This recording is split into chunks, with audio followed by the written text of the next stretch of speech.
Gözlerin gece ulduzları kimidir? Yüreğim yalnız senin için döyünür.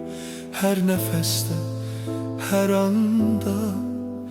Sen benim xəyalımsan, taleyimsən. Gülləçəyi kimi incə, sen bütün dünyada təksən. Sensiz bütün yollar boştur. Seninle bütün dünya sevgiyle alovlanır.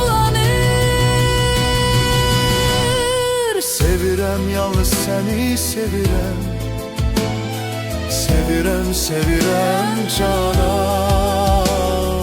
Benim ince tekim, inanın bana göster. Seni sevirəm.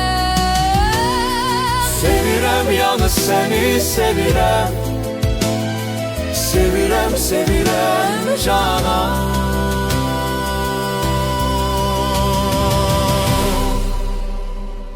Təbəssümün yadımdadır, ruhumda güneş parlayan kimi.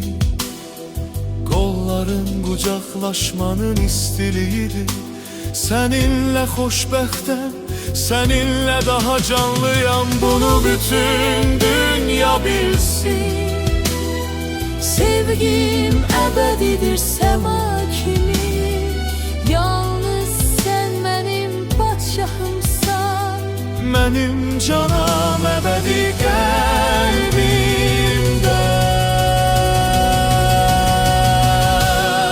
Sevirəm, yalnız səni sevirəm. Sevirəm, sevirəm canım. Mənim incə tək canım, inanın göstər mənə. Səni sevirəm. Sevirəm, yalnız səni sevirəm. Sevirəm, sevirəm